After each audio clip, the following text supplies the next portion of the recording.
শোনেন শোনেন, এদিকে খেয়াল করেন। এই মাঝে মাঝে এরকম কি যে হয় আল্লাহ জানে। কিসের সাপ? ওটা সাপ না, ওটা জিন। জিন বস, শুনতে আসছে, বস।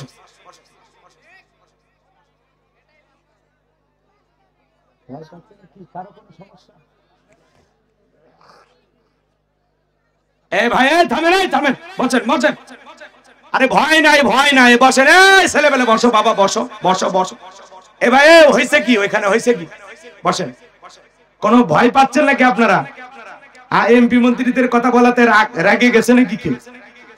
এখনো ওই ওই ওই গ্রুপের কেউ আছে নাকি? ভুলে যান, ভুলে যান। 16 বছরের মা এখনো কাটেনি, 10 দিন আয়না ঘরে থাকলে কাটে যাবে। যারা আমাদেরকে এইভাবে বিপদে ফেলে পালিয়ে গেল, ওরা মানুষ? ওরা ওদের জীবনের মায়া দয়া বুঝলো, আমাদের তো দেখলো না। কথা বল। যে মা সন্তানকে বিপদে ফেলে পালিয়ে যায়, ওটা মা না। হ্যাঁ চলো, কি হয়েছে ওই ওই জায়গার নিউজটা আমাকে দেন তো, কি হয়েছে, সমস্যাটা? হয়নি তে গুজব তোলেন কেন? এটা কি ভারতের সাংবাদিক আছে নাকি? গুজব তোলেন কে আপনারা? কি হয়েছে? একটা ভালো আলোচনা এলোমেলো করেন। শোনেন, তারা নিয়মিত যারা 5 ওয়াক্ত সালাত আদায় করে, এলা হলো 5-এর মুসল্লি, অরিজিনাল খাঁটি মুসলমান। আল্লাহু আকবার বলে। আর 7 দিন পরে পরে জুমার নামাজ পড়ে যারা, লাইফ সাপোর্টে বেঁচে থাকা মুসলমান, 7 দিন পরে জুমার নামাজ পড়বে যা, মসজিদের টাইসে ধুলে খোঁজে, হুজুর হ্যাঁ এই যে ধুলে পড়ে আছে, বেতনটা না হালাল করেন, হালাল খাচ্ছেন আর বয়লের মতো মোটা হচ্ছেন। কথা কয় না, কথা কয় না। আচ্ছা, মসজিদের ধুলে পরিষ্কার করার দায়িত্ব কি হুজুরে? হ্যাঁ, হুজুরের কি সব দায়িত্ব? একই হুজুর আজান দেয়, ইমামতি করে, খাদেমগিরি করে, তোমাদের কিচ্ছু করার নেই? মসজিদের ধুলে পরিষ্কার কর, আল্লাহ তোমার অন্তরের ময়লাগুলো পরিষ্কার করে দিবে। এই বেটা শোনো, বিশ্বনবী এক জায়গায় নামাজ পড়লেন, মসজিদের পাশে একটা নতুন কবর। আল্লাহ রাসূল ওই কবরের দিকে তাকায় বললেন, এই কবরে থাকা ব্যক্তি জান্নাতি। সুবহানাল্লাহ। সাহাবায়ে কিরাম জিজ্ঞাসা করলেন, নবী গো, এই ব্যক্তি কি এমন আমল করেছে যার কারণে আল্লাহ তাআলা তাকে জান্নাত দিয়েছেন? আমার নবী ডেকে বলেন, সাহাবীরা, এই ব্যক্তি নিয়মিত আল্লাহর ঘরটা ঝাড়ু দিত, পরিষ্কার পরিচ্ছন্ন রাখতো, এই আমলের কারণে আল্লাহ খুশি হয়ে তাকে জান্নাত দিয়েছে। 7 দিন পরে পরে জুমার নামাজ পড়ে যাবা, লাইফ সাপোর্টে বেঁচে থাকা মুসলমান তারা। আর মানুষ মারা গেলে জানাজার নামাজ পড়ে যারা, খাটের মুসল্লি তারা। ফজরের নামাজের পরে আজান হয়, আজানের এদিকে ফজরের আজানের পরে মসজিদের মাইক দিয়ে এলান হয়, এই গ্রামের অমুক ব্যক্তি মারা গেছে, ইন্না লিল্লাহি ওয়া ইন্না ইলাইহি রাজিউন। ঘুমোর থেকে দেখে বলে, বউ শুনলি না উত্তরপাড়া বাদশা মারা গেছে? 2 দিন আগে বক্সি বাজারে বসে চা খাই, আমার চায়ের বিল দিবার দিল না, বক্সি গো ও নিজে চার বিল দিল। আরে সেই লোকটা মারা গেল, বেঁচে থাকলে আরো 10 দিন চায়ের বিল দিত। তাড়াতাড়ি পাঞ্জাবি ধুয়ে দে, ওই লোকের জানাজায় যাওয়া লাগবে। কথা কয় না, কথা কয়। এখন জোহর পরে জানাজা, এইবার এই বেচারা পরিষ্কার পরিচ্ছন্ন হইয়া পাঞ্জাবি লাগায় দৌড়ে চলে গেছে মসজিদে। যা দেখে হুজুর জানাজা শুরু করনি, হুজুর শুরু করছে জোহরের 4 রাকাত। তখন বলতেছে, যেহেতু জানাজা পড়তে আসছি, জোহরের 4 রাকাত তো পড়ি, আল্লাহু আকবার। ওর উদ্দেশ্য হলো জানাজা পড়া, জোহর পড়া না। কথা কয় না। লাশটা সামনে রেখে জানাজার 2-3 মিনিট আগে হুজুর বক্তব্য দেয় না, কুল্লু নাফসিন যায়কাতুল মাউত, সবাইকে মৃত্যুর স্বাদ গ্রহণ করা লাগবে। আসেন ভাই, দুনিয়া ক্ষণিকের, কেউ থাকবে না, বাবা দাদা চলে গেছে, আপনি আমি চলে যাব। এ ভাই, দুনিয়া কয়দিনের জায়গা ভাই? আসেন না, এ দুনিয়া চিরকাল থাকার জায়গা না, দুনিয়া স্বার্থপর, কাউরে জায়গা দেবেন। আজকে এই ব্যক্তির মৃত্যু, কালকে আপনার হবে, পরশুদিন আমার হবে, এভাবে সবাইকে যেতে হবে। প্রত্যেকটা মৃত্যু থেকে আমাদেরকে শিক্ষা গ্রহণ করতে হবে। মৃত্যুর কোনো বয়স নাই বাবা। কেউ দাদা চলে যায়, নাতি থাকে, নাতি চলে যায়, দাদা চলে যায়, বাপ চলে যায়, চাচা চলে যায়, এইভাবে সবাই চলে যাচ্ছে। বৃদ্ধ বেঁচে আছে, যুবক চলে যাচ্ছে, শিশু বেঁচে থাকতেছে না, বৃদ্ধ বেঁচে থাকতেছে। এইভাবে চমৎকার ভাবে কিছু কথা উপস্থাপন করে, তখন বলে ঠিকই হুজুর, ঠিকই হুজুর। এমন আফসোস অনুশোচনা করে, কবরে মাটি দিয়ে বাড়িতে এসে টুপি খুলে একটা সিগারেটের টান মারছে, আর সব পুড়িয়ে চলে গেছে। মানে ওই মৃত ব্যক্তিকে মাটি দিবার যায় এমন আফসোস অনুশোচনা করে, মনে হয় এই লোক জীবনে আর মসজিদ ছাড়বে। এ কথা কোন ভাই, এরকম করে না? কিন্তু ওই জানাজা পড়ে আপনারা সবাই কোন তো, যখন আমরা কোনো ব্যক্তির জানাজা পড়তে যাই, মনে ভয় লাগে না? আমার এরকম জানাজা মানে এমন ভয় লাগে যে আজ থেকে আমরা আল্লাহর ওলি হয়ে যাম, তওবা করব। কিন্তু বাড়িতে এসে আর মনে থাকে এরা হলো কি খাটের মুসল্লি। উদ্দেশ্য করো জোহর পড়ে না, জানাজা পড়ে, এরা হলো খাটের মুসল্লি। মানুষ পড়ে গেলে জানাজার নামাজ পড়ে যারা, খাটের মুসল্লি তারা। আর দুই ঈদের নামাজ পড়ে যারা, ঠাটের মুসল্লি তারা। ঠাট মানে বোঝেন না? ভাবসাব। শোনেন, 2 লাখ টাকার পাঞ্জাবি কিনে 1.5 লাখ, 1 লাখ 50,000। আমরা নাই গরিব মানুষ 2,000 টাকার কিনি, সেটা ভিন্ন কথা। পাঞ্জাবি কিনে বউ বলতেছে দেখ তো কেমন লাগতেছে। বউ তখন বলতেছে তুমি গরিবের শাকিব খান, সেই লাগতেছে তোমার। কথা কেন? ঈদের নামাজ পড়িয়া ইমাম সাহেব কাছে হুজুর হুজুর আসেন একটু কোলাকুলি করি। আমার একবার ভাই ঈদের নামাজের পরে এমন একজন মানুষ কোলাকুলি করতে আসছে, কত বড় পেট আমি বলতে পারবো না, কমপক্ষে 26 মাস। আমি এতই চেষ্টা করি বুকে নিব, কিসের ভাই বুকে নিব, ইয়া বড় পেট বাইজে গেছে, কিসের কোলাকুলি হচ্ছে, খালি পেটা পেটি। কথা বলছে, হুজুরের সাথে কোলাকুলি করে। হুজুর কানে কানে বলতেছে ভাই রোজা কয়টা? 29টা না 30টা? কয় হুজুর একটা রোজাও রাখিনি। হুজুর রোজা রাখিনি, তারাবি পড়িনি, কিন্তু ইফতার খাওয়া মিস করিনি। আমিও খাসি, এমনকি হুজুর মাঝে মাঝে অমুসলিমদের দাওয়াত দিয়ে পর্যন্ত ইফতারি খাওয়া। কথা কয় না? এরকম আছে না? তাহলে 2 ঈদের নামাজ পড়ে যারা, ঠাটের মুসল্লি তারা। আর ভোটের সময় মাথায় টুপি পড়ে। ভাইরা আমার, আগামীতে যদি আমাকে বাস মার্কায় ভোট দিতে পারেন, কথা দিলাম ঘরে ঘরে বাস পৌঁছে দেওয়া হবে। উন্নয়নের জোয়ারে ডুবিয়ে ভাসিয়ে আপনাদেরকে মেরে ফেলবো ইনশাআল্লাহ। আছে না? ঘরে ঘরে চাকরি, পরে ঘরে ঘরে মামলা, লাশ। কথা কন, মিথ্যা বানোয়াট ভিত্তিহীন। 150 টাকায় গরুর গোশত, শেষে খাওয়াইলে 800 টাকায়। কথা রাখে ওরা। মিশে 152টা তালিকা করে আমাদেরকে প্রতিশ্রুতি দেয়, কাজের বেলায় জিরো জিরো। কথা কয় না? কথা কয় না? তাহলে ভাইয়েরা আমার, ওরা দেখবেন আজান হওয়ার সময় বলে ভাইয়েরা আমার আমি মুসলিম নেতা, এখন আজান হচ্ছে, চুপ থাকেন। আজান দেওয়ার সময় বক্তৃতা বন্ধ করে নামাজ পড়ে না। নির্বাচনের আগে এক নেতা মানুষক সালাম দিতে দিতে এক খেজুর গাছক পর্যন্ত সালাম দিছে। কর্মী বলতেছে নেতা এটা তো মানুষ না, খেজুর গাছ। নেতা বলতেছে আমি মনে করছি এটাও ভোটার। মানে নির্বাচনের সময় মাথা ঠিক থাকে না। নির্বাচনের মার্কা থাকে যে কয়দিন, নেতার আনা গোনা সে কয়দিন। আর আমরা কম খারাপ না, 1.5 টাকার বিড়ি আর 3 টাকার চা খায়। কি স্লোগান? বল্টু ভাইয়ের চরিত্র ফুলের মতো পবিত্র, নামাজ পড়া 1 ওয়াক্ত, গাঁজা খাই 5 ওয়াক্ত, গুমসুরিতে পাকা ভক্ত, শয়তানের 1 নাম্বার ভক্ত, হুজুরদের জন্য খুবই শক্ত, চুষে খাই গরিবের রক্ত। পোস্টার লেখা আছে গরিবের বন্ধু। ভোট দিয়ে দেখেন গরিবের কয় নাম্বার শত্রু। একটা বয়স্ক ভাতার কাঠ নিবের গেলেও দিয়ে 1000 খায়। নির্বাচনের আগে সাইকেল কেনার টাকা নেই, মোটরসাইকেল কেনার টাকা নাই। সেই নেতা 5 বছরে নেতাগিরি কইরা জামালপুরে বাড়ি, ঢাকায় বাড়ি, সিঙ্গাপুরেও শুনি বাড়ি। টাকা কি জিব্রাইল দিছে? হ্যাঁ, এত টাকা পাই কোটি। ওরা তো রাজনীতি করে না, ওরা করে পেট নীতি।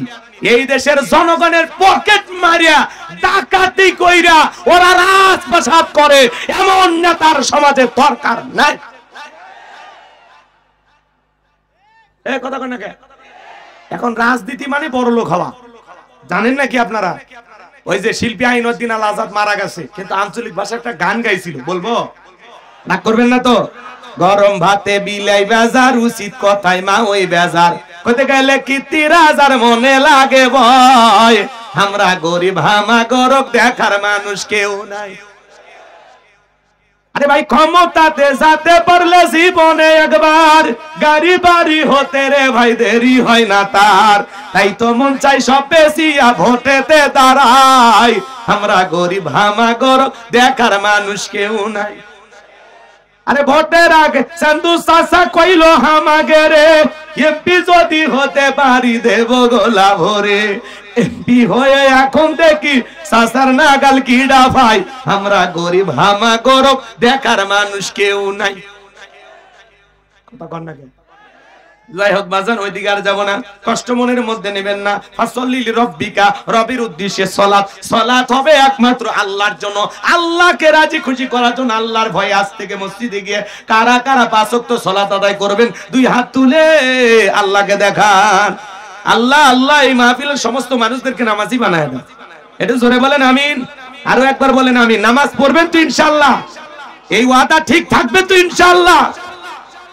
এই ওয়াদা পালন করতে পারলে আল্লাহ যেন এই ওয়াদার বিনিময়ে আপনাদেরকে জান্নাত পর্যন্ত কবুল করে। শোনেন ভাই শোনেন, শুধু মসজিদ গিয়ে জুমা পড়লে হবে না। জুমার নামাজের জন্য মসজিদ ভাঙে 2 তালা 3 তালা করা হয়। ফজরের নামাজের সময় এক কাতার মুসল্লি পাওয়া যায়। এমনও মসজিদ আছে মুয়াজ্জিন একাই আজান দিয়ে একাই নামাজ পড়ে। কথা কন। এজন্য ভাই আসুন আমরা একটু মসজিদমুখী হই। 2 নাম্বার হলো ওয়ানহার। ওয়ানহার মানে কুরবানি করা, নিজের আমিত্বকে কুরবানি করা, অহংকারকে কুরবানি করা, নিজের ভিতরে থাকা পশুসুলভ আচরণকে কুরবানি করা, সময় অর্থ জানমাল সবকিছু কুরবানি করা, শহীদ আবু সাঈদের মতো দেশের জন্য কুরবানি হওয়া, মুগ্ধের মতো কুরবানি হওয়া। কথা কয় না, কথা কয়। কুরবানি হবে সবকিছু কার জন্য? ওয়ানহার মানে কুরবানি করা।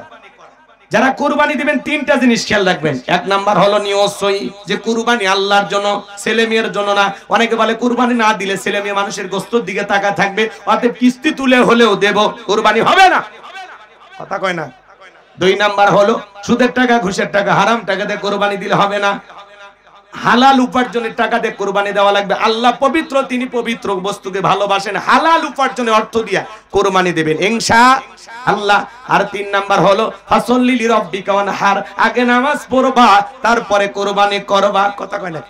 আল্লাহ বলেন ফাসল্লি লিরাব্বিকা ওয়ানহার, আগে সালাত আদায় করো তারপরে কুরবানি করো।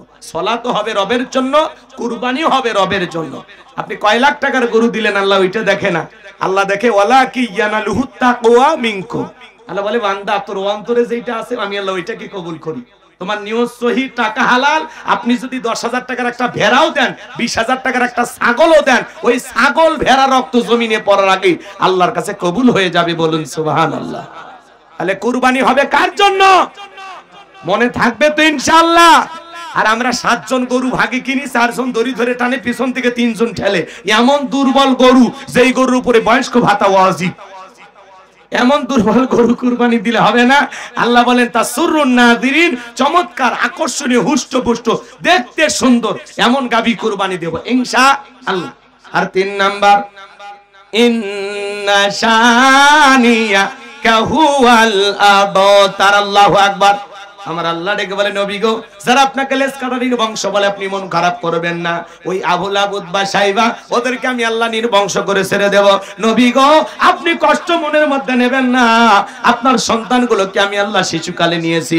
ও নবী, এইজন্য আপনার মনটা বড় খারাপ। এই পৃথিবীর জমিনে আপনাকে মহব্বত করা, আপনাকে ভালোবাসার কোটি কোটি রুহানি সন্তান পাঠাবো, যারা আপনার জন্য জীবন দিতে প্রস্তুত থাকবে। তামাম পৃথিবীতে 700 কোটির উপরে মানুষ, এর মধ্যে 200 কোটির উপরে হলো মুসলমান। আমরা সবাই নবীজি রুহানি সন্তান। আল্লাহু আকবার বলেন। নবীজির অপমানে যদি না কাঁদে তোমার মন, মুসলিম নয় তুমি মুনাফিক, নবীজির দুশমন। ফ্রান্সের জালেমেরা নবীজির কাটুম প্রদর্শন করে, নাকটা বেঁকা করে মুখে কয়েকটা দাড়ি লাগাবাল, ইনি মুহাম্মদ। জোরে কন নাউজুবিল্লাহ। আমার নবী কি দেখতে কার্টুনের মতো? এই পৃথিবীর সবচাইতে সুন্দর মানুষটির নাম মুহাম্মদ রাসূলুল্লাহ সাল্লাল্লাহু আলাইহি ওয়াসাল্লাম, যে নবীর চরিত্রের সার্টিফিকেট আল্লাহ দিয়ে বলেছেন ওয়া ইন্নাকা লাআলা খুলুকিন আযীম। আমার আল্লাহ বলেন নবী গো, আপনি হলেন পবিত্র মহান চরিত্রের অধিকারী। আজিম আরবিতে এমন একটি শব্দ যার গভীরতা মাপা যাবে না। সাগরের সমুদ্রে যেমন কুল কিনারা নাই, নবীর চরিত্র নিয়ে আলোচনা করেও কুল কিনারা খুঁজে পাওয়া যাবে না। বলুন সুবহানাল্লাহ। ভালো করে বুঝবেন যে নবী 63 বছরের জিন্দেগিতে একটি মিথ্যা কথা বলেনি। এমন বিশ্ব রেকর্ড পৃথিবীর আর কোন নেতার আছে? সেই নবীকে নেতা আদর্শ মানতে রাজি আছেন তো ইনশাআল্লাহ? শুনে যান, ভালো করে শুনে যান। সেই নবীকে গালি দেয় ওলীদ বিন মুগীরা। আল্লাহ আয়াত নাযিল করে বলেন উতুল্লিম বাদা যালিকা জানিম। নবী গো, এই ওলীদ বিন মুগীরা হলো পিতৃ পরিচয়হীন জারর সন্তান। এর জন্মের ঠিক নাই, এ একটা বাস্টার্ড। নবীকে গালি দিবে যারা জারর সন্তান তারা। শোনেন শোনেন, ওলীদ বিন মুগীরা আরবের মানুষ, আরবি বোঝে।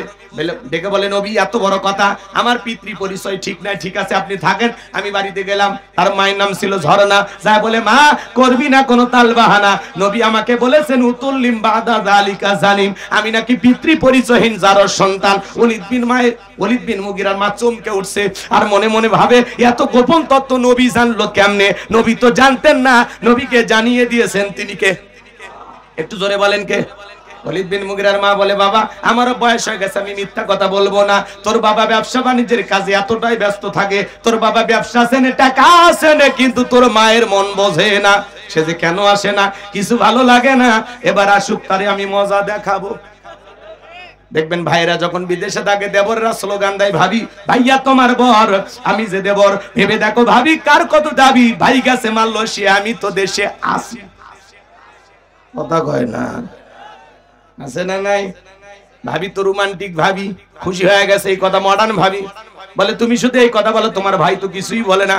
বলে ভাবি আপনার চেহারার দিকে তাকাইলে মাঝে মাঝে মনে হয় আপনার বিয়েই হয়নি। বিয়ে যদি না হয় রে বদমাইশ, ভাবি ডাকিস কারে? ভাবি যদি নেককার আল্লাহওয়ালা হইতো, আবেদা সালেহা মুমিনা হইতো, ডেকে বলতো কুল্লিল মুমিনিনা ইয়াগুদ্দুনা মিন আবসারিহিম। আল্লাহ বলেছেন মুমিন পুরুষের দৃষ্টি থাকবে নিচের দিকে। আমাকে দেখার অধিকার তোর ভাইয়ের আছে, তোর জন্য আমাকে দেখা জায়েজ নাই, ঘর থেকে বের হয়ে যা। এই কথা কর। মা বোন যারা ওয়াজ শুনতেছেন, মা দুইটা পুরুষ হইতে 2 কিলোমিটার দূরে থাকবেন, একটা দেবর আর একটা দুলা ভাই, এরা হলো মৃত্যু তুল্য, বিষাক্ত সাপের চাইতেও ভয়ঙ্কর। বাড়িতে দুলা ভাই আসছে, শাশুড়ি নিজের হাতে প্লেটে খাবার সাজাইয়া 16 বছর 14 বছরের মেয়েটাকে বলতেছে, জামা এটা তোর দুলা ভাইকে দিয়ে আয়, শিয়ালের কাছে মুরগি পাঠাচ্ছে। শাশুড়ির উচিত ছিল খাবারের প্লেটটা নিয়ে নিচে জামাইয়ের সামনে যাওয়া, কিন্তু এই পাগলি গুলা বোঝে না, পাগলি যে। শাশুড়ি হলে মায়ের মতো, জামাইয়ের সামনে যাবে খাবারের প্লেট নিয়ে, সমস্যা আছে? জায়েজ আছে, কথা কয় না। কি আছে? এই মুফতি সাহেব জায়েজ নাই? শাশুড়ি নিয়ে যাবে, বাবা খাও, তুমি আমার ছেলের মতো, বাবা খাও। মেয়েটা কেমন আছে আমার? দিন দিন শুকে যাচ্ছে, চেহারা খারাপ হচ্ছে, বাবা নিজের যত্ন নিও। আমার নাতিপুতি কেমন আছে? শাশুড়ি মায়ের মতো, খাওয়া হবে, দুটো গল্পও করবে, কোনো সমস্যা নাই। কিন্তু শালি খাবারের প্লেট নিয়ে আসছে, দুলে ভাই খান, তখন বলছে পাগলি আমি কি ফল ফুল খাওয়ার জন্য আসি? আমি আসি তো দেখার জন্য। বিকেল বেলা জামালপুর থেকে তোরে 2টা 3 পিস নিয়ে দেব, যদি রাজি থাকিস তাড়াতাড়ি বের হ, আমার সময় কম। তখন বলতেছে, দুলে ভাই আপনার হাত ধরে আমি জাহান্নামে যেতেও রাজি। ভ্যানিটি ব্যাগ দিয়ে মোটরসাইকেল তো মাঝখানে একটু ফাঁকা রাখছে, বড় অপার স্বামী একটু সম্মান দেখাচ্ছে। দুলে ভাই আবার হেভি সেনা, মাঝখানে দেখবেন না রাস্তার গ্যাপ আছে, গ্যাপ আছে, দেখেননি? ওই যে ব্রিজটা উঠতেছে গ্যাপ, ওই গ্যাপে যে মারছে ব্রেক, এক ব্রেকে শালি ফাঁকা জায়গা পূরণ করছে, দুলে ভাই চাপে ধরছে। এই জন্য মা বোনদেরকে বললাম, 2টা পুরুষের মোটরসাইকেলে উঠবেন না, একটা দেবর আর একটা দুলে ভাই। কথা কয়, এই 2টা পুরুষের দ্বারা মা বোনেরা বেশি নির্যাতনের শিকার হয়, প্রকাশ করতে পারে না। মাঝে মাঝে খবরে দেখেন না, দেবর ভাবি উধাও, শালি দুলা ভাই খবর নাই, নেটওয়ার্ক পাচ্ছে না, এরকম মাঝে মাঝে হয় না? আজকের এই সমাজের সবচাইতে নোংরামি হওয়ার পিছনে কারণ হলো বেপরদা। ফ্যামিলি গুলো এত ফ্রি হয়ে গেছে, কে কার সাথে দেখা করে, কে কার সাথে কথা বলে, এগুলো কিচ্ছুই মনে করে না। আমি হুজুরের ঘরে ঠিক মতো পর্দা নেই, ওই হুজুরের একই অবস্থা, কথা কয় ঠিক মতো লাইন নিয়ে সোজা করে। বউ যদি কয় না হাত বুঝে, কি ব্যাপার, হাত গরম হয়, মোবাইল টিপা যায় না, ঝামেলা হয়, ভ্যানিটি ব্যাগ ধরা যায় না, খসখস করে মুজা পড়লে কি করবে? ওয়ার ওয়ার শুনে মনে হয় আসমান জমিন ফাঁক হোক, আমি ঢুকে যাই। কাক বুঝে বার গেছেন কম, এই জিনিস সোজা করা যায়। আল্লাহ বলে ব্যাকা হাতে তৈরি করছে, ব্যাকা সোজা করা যায়, সোজা করবে গেলেই ঝামেলা। নিচ্ছে না একটা মুজা খুলছে, কি হচ্ছে তুমি কি বুঝাবেন? আন্দোলন ধর্মঘাট করে বাড়িতে এসে, রাগ করেন না, এগুলো এমনি বলতেছি, আপনাদের ঘরের অবস্থা আমি বুঝি না। লালা লালা রাগ করেন নাকি আপনারা? যুব সমাজকে সবচাইতে বড় নষ্ট করার পিছনে 1 নাম্বার হাতিয়ার হলো এই মোবাইল। এই মোবাইলের কারণে যুব সমাজের চরিত্র নষ্ট হয়ে গেছে, কথা বলা ঠিক কিনা? মোবাইলের ওজন কম, কিন্তু মোবাইলের মাধ্যমে পাপের ওজন অনেক বেশি।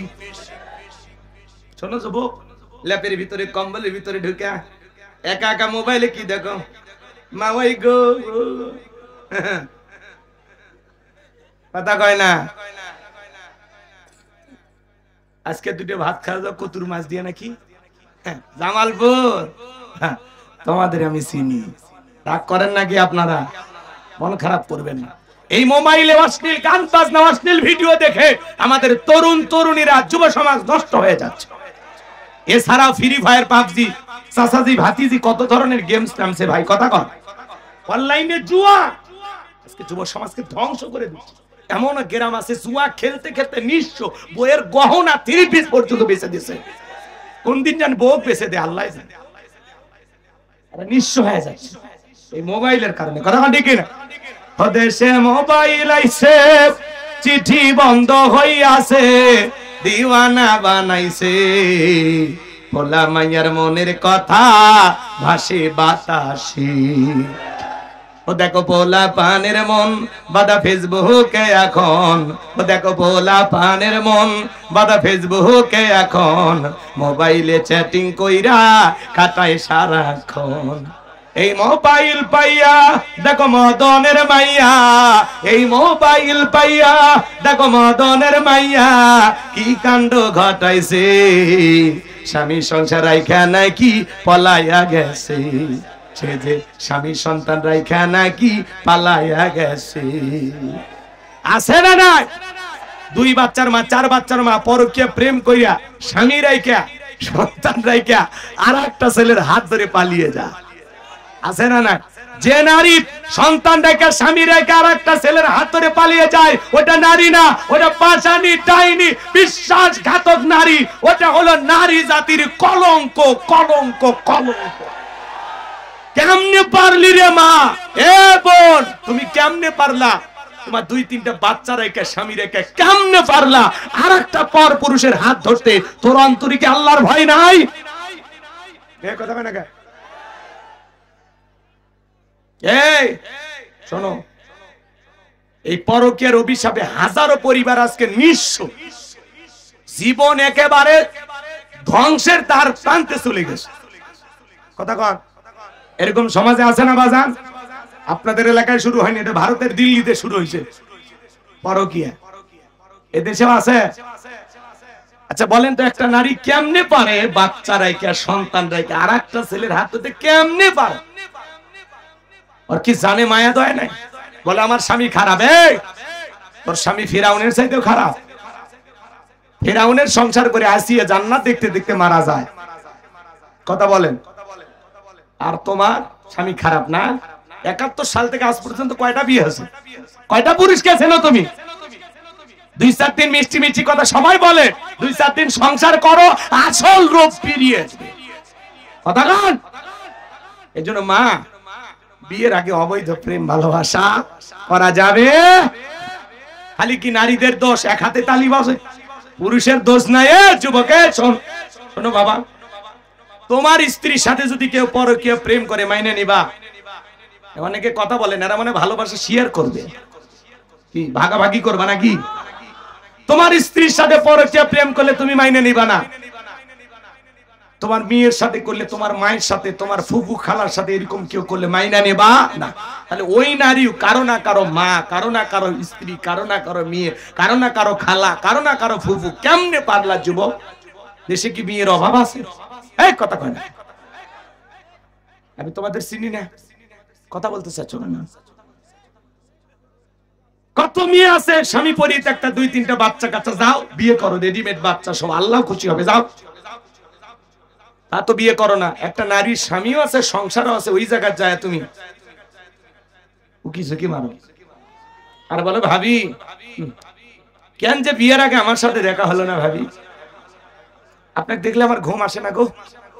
কি শয়তান ভাবি তো শুনে খুব খুশি, কারণ সংসার করছে 8-10 বছর, স্বামী তো আর রোমান্টিকতা পারে না, ভুলে গেছে সব। কারণ স্বামী এখন সংসারটা নিয়ে তো অবস্থা খারাপ, কিসের বইয়ের সাথে রসিকতা করবে? এখন এই দুষ্ট পোলাপান রসিকতা মনে করে, আর ওর মনের মধ্যে আবার নতুন করে ফাল্গুন মাস আসে, কথা কন। আর প্রেম পিড়িতে জড়িয়ে যায়, পরে স্বামীও হারায়, বাচ্চাও হারায়, আবার ওইদিকে বল্টুর বাড়ি যা দেখে তালা মারে ভেগে গেছে। তখন বলে মা তোমার বাড়ি কয় জামালপুর, তো তুমি এই জায়গায়? তখন বলতেছে এই গ্রামের বল্টু আমাকে ভালোবাসে, আমরা একাধিকবার স্বামী স্ত্রীর মধ্যে হোটেলে যাই, আর বললাম না। তো মা কি বল্টু আমাকে বিবাহ করবে, না হলে আমি আত্মহত্যা করে মরে যাব। তোর মরাই উচিত, কোন পুরুষ তো কোন নারীর বাড়ি যা আন্দোলন করে না, এই তুমি কেন আসো, তার মানে কি বাজারে চলে না, অসল পয়সা তুমি কথা কর। এদেরকে এইভাবে বলার পরেও যদি এরা সোজা না হয়, ও মা নিজেকে এত সস্তা বানায় না মা, নিজেকে প্যাকেটের ভিতরে রাখো, নিজের সম্মান নিজের মর্যাদা ধুলিয়েতে মিশিয়ে দিও না। কথা বলে ঠিক কিনা? স্বামী যতই দুষ্ট হোক, যতই খারাপ হোক, যতই বাজে হোক, মাইনে নাও। কি করবা? স্বামী কি পরিবর্তন করা যায় বারবা? মাইনে নাও মা। আল্লাহ যেন নারীদেরকে হেদায়েত দান করে, জোরে বলেন আমিন। যুবকদেরকে আল্লাহ যেন সঠিক বুঝ দান করে, জোরে বলেন আমিন। ওদেশে টিকটক আসিয়া সব গেল বাসিয়া, ওদেশে টিকটক আসিয়া সব গেল বাসিয়া, সিদ্দিক সোরা নায়ক হইছে আইডি খুলিয়া, হিরো আলম নায়ক হইছে আইডি খুলিয়া। এই মোবাইলে হাই কি জাদু আছে ভাই, পোলা পানে বুঝাছে, পড়ালেখা তুইলা রাখছে সপ্তম আকাশে। পড়াশোনার ভাল লাগে না, যুবকরা আর বলা যাবে না, লম্বা হয়ে যাবে, অত কষ্ট আপনাদেরকে দিতে চাই না। মা বোন যারা আবার শুনতেছেন, মা 7টা আমলে আপনাদের জন্য 8টা জান্নাতের দরজা খোলা। 1 নাম্বার হলো নামাজ, 2 নাম্বার রোজা, 3 নাম্বার ফরজ পর্দা, 4 নাম্বার স্বামীর খেদমত। মা বোনেরা এই 4টা আমল যদি সঠিকভাবে করতে পারে, 8টা জান্নাতের যে কোনো দরজা দিয়া মা বোনেরা জান্নাতে প্রবেশ করবে। বলুন সুবহানাল্লাহ। ওয়ালিদ বিন মুগিরার মা বলতেছে, বাবা ব্যবসা বাণিজ্যের কাজে তোর বাবা এতটাই ব্যস্ত থাকতো, তোর বাবা ব্যবসা টাকা চেনে, তোর মায়ের মোট বোঝে না, বাড়ির আশেপাশে তোর চাচা ঘুরঘুর করতেছিল, তারে দিয়ে ভালোবাসা বিনিময় করেছিলাম, তার ফলে তোর জন্ম হয়েছে।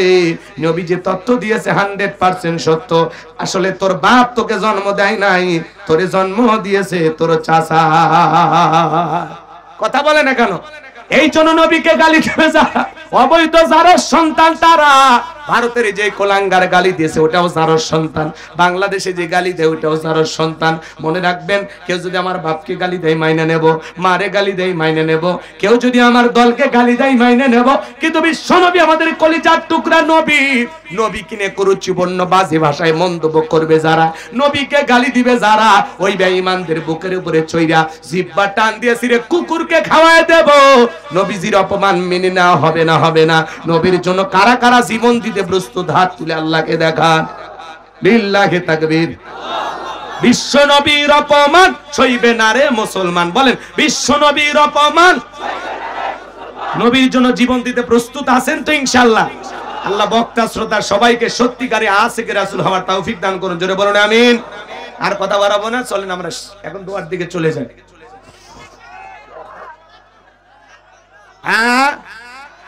শোনেন কি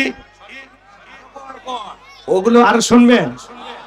শোনেন শোনেন, এত আর শুনলে তো মনে থাকবে না, একদিনে সব শুনলে হবে? বসেন বসেন, বসো। দোয়া নিবেন না? দোয়া আমি যে গাইবান্ধা থেকে আসছি জামালপুর, একটু দোয়া নেবেন না? আচ্ছা আপনারা আমার দোয়া না নিলেন, আপনারা একটু আমারে দোয়া দেন। বেটা রে, ঠিক আছে। আচ্ছা বুঝতে পারতেছি আপনাদের আবেগ ভালো, আলহামদুলিল্লাহ। বেঁচে থাকলে আবারও দেখা হবে ইনশাআল্লাহ। এখন যে কথাগুলো বলতে চাচ্ছিলাম, কি কি কি শুনতে চাচ্ছেন আপনি? আরে আজান তো দেয় তাসরিফ, ও তো ভেঙে গেছে।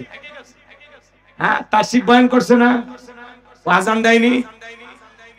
আমি তো আসলে আজানের অত কণ্ঠ তো আমার ভালো না। দেখেন আমাদের দুই ভাইয়ের যদি কণ্ঠ হিসাব করেন, আমার সাথে কিন্তু তাসরিফের কণ্ঠ বেশি সুন্দর। কথা কয় না? ওর গজলগুলো আমারই ভালো লাগে, কি চমৎকার গানগুলো গায়ে, তাই না ভাই? তো যাই হোক, বসেন। ভাই বসেন। আপনাদের উদ্দেশ্যে আমি দুইটি কথা বলতে চাইছিলাম। একটা হলো নবীজির সন্তানগুলো কেন মারা গেল, তাই না? আর 4টি সুন্নত। এখন এই দুইটার কোনটা শুনবেন সেটা বল। আর দুইটা না, যে কোনো একটা। ভাই 4 আঙ্গুল তুলবেন, না হলে 3 আঙ্গুল, আমি বুঝে নেব যে কারা কোনটা বেশি। দেখি 3 না 4? 4 আঙ্গুল বেশি, 2 আঙ্গুলে তুলছে। আচ্ছা ঠিক আছে, এত এত বলা যাবে না। বাজান বসেন, ভাই বসেন। যারা যাচ্ছেন যদি পারেন গাড়ি থেকে বই নিয়ে যাবেন ইনশাআল্লাহ।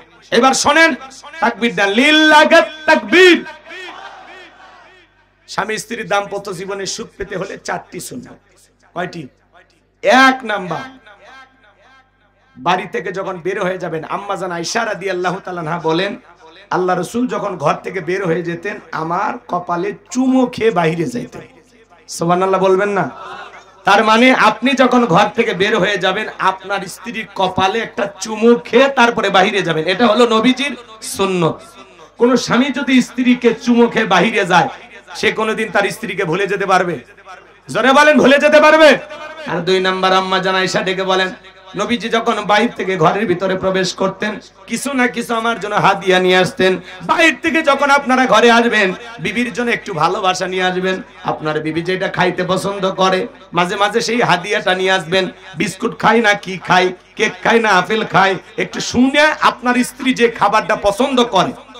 এই যে এদের অবশ্য বউ নাই, এরা যারা উঠতেছে শোনেন শোনেন শোনেন শোনেন, তাহলে স্ত্রীর জন্য কিছু না কিছু হাদিয়া নিয়ে বাড়িতে আসবেন।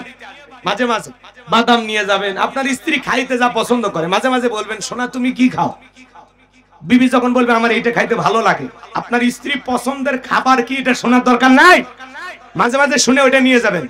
আর বাড়িতে ঢুকে বউ সালাম টালাম দিয়ে হাতটা পিছে রাখবেন আর বলবেন, বলো তো আমি আজকে কি নিয়ে আসছি? একটু রসিকতা করবেন আর বলবেন এই যে, বাস বউ খুশি হয়ে যাবে। কথা বলে ঠিক? মাঝে মাঝে ঘরে ঢুকে কোনো কথা নাই, লাইট বন্ধ। বউ যদি কয় লাইট বন্ধ করলে কেন? বলে আল্লাহ আমাকে একটা বউ দিয়েছে, তোমার মতো সুন্দরী বউ থাকতে ঘরে লাইট লাগে। কথা কয় না, বউ খুশি হয়ে যাবে। কথা কয় ঠিক কিনা? আরো কত কায়দায় খুশি করা যায় আমি কিভাবে বলবো, সব বলা যায় নাকি? হাজার হলে লজ্জা শরম আছে। আচ্ছা ঠিক আছে, শোনে 3 নাম্বার হলো আম্মা এই শোনে বউয়ের জন্য কি নিয়ে আসবা? হাদিয়া। হাদিয়া। এই ওয়াজ করেছে জয়পুরহাটে এক যুবক কয়, হুজুর আমি বাইরে ফ্যান্সি ডিল খাই, বউয়ের জন্য 1 বোতল আনবো? কত বড় শয়তান! এরকম হওয়া যাবে না, হালাল খাদ্য নিয়ে আসবেন। ঠিক আছে? 3 নাম্বার হলো আম্মা জান আয়েশা ডেকে বলেন, নবীজি মাঝে মাঝে আমার রানের উপরে মাথা রেখে আল্লাহর কোরআন তিলাওয়াত করতে। মাঝে মাঝে স্ত্রী রানের উপরে মাথা রেখে, উরুর উপরে মাথা রেখে যেই সূরা পারেন 2টা আয়াত পারলেও তিলাওয়াত করবেন, অন্তত সুন্নতটা আদায় হলো। সূরা ফাতিহা পারেন না? আজকে রাতে যা চান্স নেবেন। ঠিক আছে তো ইনশাআল্লাহ? অনেক মুরব্বি চাচারা করছে, ভাতিজা এই ওয়াজি করবে আজ থেকে 30 বছর আগে কেন করলে না? তোমার চাচির সাথে দিনগুলো ভালো কাটতো। আচ্ছা যা আছে জীবনে এটা নিয়ে রিস্ক নেন, আল্লাহ কবুল করুক। যারা বলেন আমিন। না না 14 ফেব্রুয়ারি ওয়াজ আবার কখন করবে? ওখানে বহু শোনেন, বহু রাত হয়ে গেছে বাজান। এখান থেকে আমি ঢাকায় চলে যাব। অনেক কষ্ট দিয়েছি আপনাদেরকে, 2-2.5 ঘন্টার মতো কথা বলেছি। আর কত? শোনেন শোনেন শোনেন শোনেন, আম্মা জানেরা ওয়াজ শুনতেছেন যারা, মাঝে মাঝে বউকে নিয়ে দৌড়ের প্রতিযোগিতা করবেন। বাড়ির আগুনেটা যদি বড় হয় না, রাত্রে 1টা-2টার দিকে বলবেন, সোনালীর মা চলো আজকে 2 জন দৌড়াবো, কে আগে যেতে পারে। আল্লাহ রাসূল মাঝে মাঝে আম্মা জান আয়েশাকে নিয়ে দৌড়ের প্রতিযোগিতা করতে, এটাও সুন্নাত। সুবহানাল্লাহ কোন? এগুলো আমল করবেন তো ইনশাআল্লাহ? মহিলারা শুনতেছে খালি, ওরা আমল করবে। আল্লাহ রাসূল শুনেন, আল্লাহ রাসূল তখতাতে বসে গোসল করতেন, তক্তার উপরে। একদিন বাড়িতে প্রবেশ করে বলতেছে, আয়েশা তুমি আমার গোসলের জন্য ব্যবস্থা করো। স্বামী স্ত্রী এক পাত্রে গোসল করা রাসূলের সুন্নাত, এক পাত্রে খাবার খাওয়া সুন্নাত। সুবহানাল্লাহ কোন? কয়টা শুনবেন? স্ত্রীর মুখে 1 লোকমা খাবার তুলে খাওয়াইলে, আল্লাহ রাস্তায় শ্রদ্ধা করলে যে সব, স্বামীর আমলনামায় আল্লাহ সেই সব লিখে দেয়। আরো কত বলবো, শোনেন শোনেন। আম্মা জান আয়েশা গোসলের ব্যবস্থা করলেন। নবীজি যখন তক্তার উপরে পা দিয়েছেন, আম্মা জান আয়েশা নিজে মুখ দিয়ে বিশ্ব নবীর শরীরে পানিগুলো ঢেলে দিচ্ছেন। আল্লাহ রাসূল তাকায় দেখেন পানির সাথে রক্ত ভেসে যায়। জিজ্ঞাসা করলেন, আয়েশা দেখো তোমার শরীরের কোনো ক্ষত জায়গা দিয়ে রক্ত বের হচ্ছে কিনা? এই রক্ত ভেসে যাচ্ছে, কার রক্ত? আম্মা জান আয়েশা ডেকে বলে, নবী গো এটা আপনার শরীরের রক্ত না, এটা হলো আমি আয়েশার রক্ত। নবী আমার ডেকে বলে, আয়েশা কোথা থেকে রক্ত বের হয়? ডেকে বলে, নবী আপনার কোনো দোষ নাই, আপনি তাড়াহুড়ো করে গোসলের ব্যবস্থা করতে বলেছেন, আমি তাড়াহুড়ো করে আপনার গোসলের ব্যবস্থা করেছি গো নবী। আপনি হঠাৎ করে তক্তার উপরে বসে পড়েছেন, অসতর্কতা অবস্থায় আমার এই তক্তার নিচে থাকা পেরেক আমার পায়ের ভিতরে ঢুকে গেছে, সেখান থেকে রক্ত বের হচ্ছে। আমার নবী বলে, আয়েশা তোমার পায়ে পেরেক ঢুকে গেছে, একটা বারের জন্য কেন তুমি আমাকে বললে না? আম্মা জান আয়েশা রেগে বলে, নবী ওই পেরেক আমার পায়ে কেন? ওই পেরেক যদি আমার কলিজায় ঢুকে যেত তারপরেও আমি আমার নবীর আরামের গোসলে ডিস্টার্ব করতাম না। বলুন সুবহানাল্লাহ। আম্মা জান আয়েশা ডেকে বলেন, আমাদের ঘরে দামি আসবাবপত্র ছিল না, কিন্তু ঘরটা ভালোবাসা দিয়ে ভরপুর ছিল। পেরেক পায়ে তো দুঃখের কথা, কলিজায় ঢুকে গেলেও নাকি কষ্ট পাইতো না। আর আপনি মাঝে মাঝে যদি বইয়ের হাতটা একটু জোরে করে ধরেন, তখন বলে ছাড়িয়ে দাও তো, ডাকাতের মতো ধরছি। বাপরে বাপ, হাতটা লাল হয়ে গেছে। কথা কয় না? তাহলে এই পাগলিদের অন্তরের মধ্যে কি সেই প্রেম আছে? আম্মা জান যেই গ্লাসে পানি খাইতেন, আল্লাহ রাসূল ওই গ্লাসটা ঘোরায়া ঠিক যেই জায়গায় আম্মা জান ঠোঁট লাগাইছে, আল্লাহ রাসূল হুবহু ওই একই জায়গায় ঠোঁট লাগায়া পানি পান করতে। সুবহানাল্লাহ বলেন। কয়টা সুন্নাত শুনবেন? আম্মা জান হাড় খেয়ে যখন রেখে দিতেন, আল্লাহ রাসূল ওইটা নিয়ে চোষা শুরু করত। সুবহানাল্লাহ বলেন। এমন ভালোবাসা আমাদের ঘরে আছে নাই? বাইরে থেকে এসে বলতেছেন, এই বল্টুর মা ভাতটা দাও, টেবিলে পাড়া আছে, একটা সিরিয়াল হচ্ছে, শান্তি মতো টিভি দেখতে দেন। তাহলে সে বহু শান্তি মতো সিরিয়াল দেখতেছে, এরে দিয়ে খেদমত পাওয়া যাবে। টিপি ভাঙ্গার আগে বউ ভেঙে ফেলে দেওয়া লাগবে।